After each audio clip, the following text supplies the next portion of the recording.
Diante de um mundo em colapso, o que aprendemos?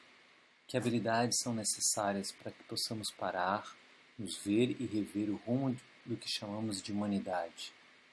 Onde podemos encontrar pistas para outros mundos possíveis?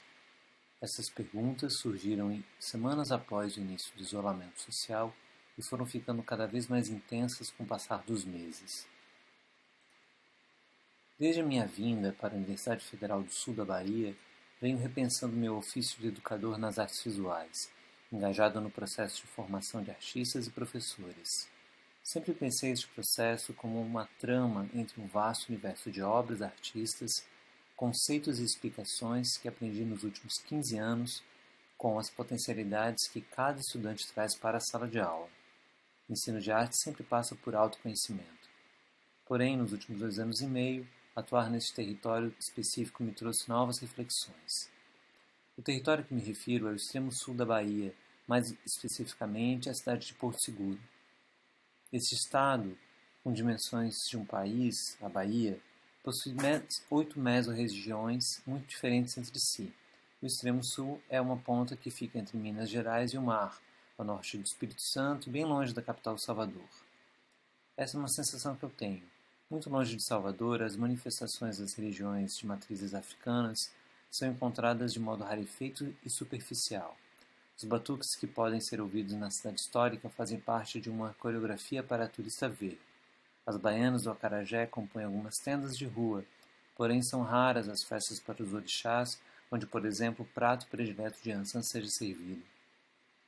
Temos movimentos de resistência da cultura africana, como o bloco Chama África, que sai do carnaval aqui, embora o forte mesmo seja a mania dos trios elétricos.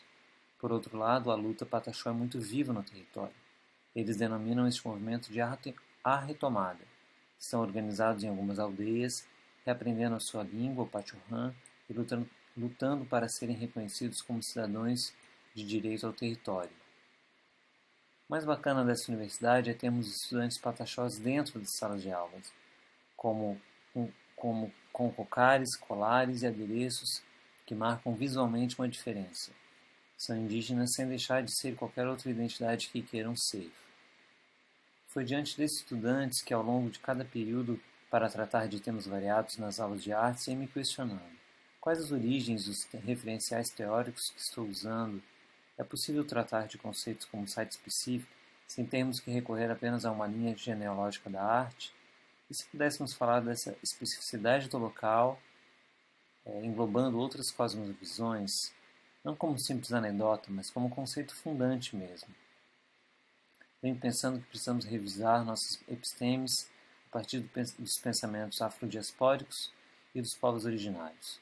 Como falar de paisagem, da importância da janela, na construção do olhar, quando a oca não possui esse tipo de abertura, quando a relação com a floresta é feita a partir de dentro? As referências bibliográficas deste texto começam a refletir essas dúvidas que compartilhei aqui. Não acho que seja possível abandonar completamente essas genealogias que marcam nosso saber fazer, pelo menos não ainda. Mas é preciso evidenciar suas limitações.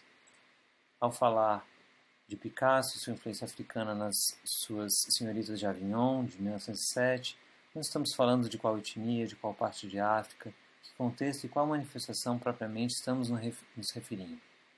Desde o começo da pandemia, venho buscando ler, ver e ouvir essas vozes que há mais de 500 anos seguem resistindo.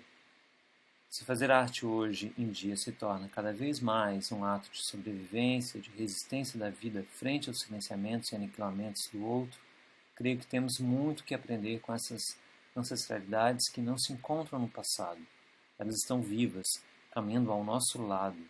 Precisamos afinar mais a escuta, aprender a sonhar e a ver além desta névoa que nos cega.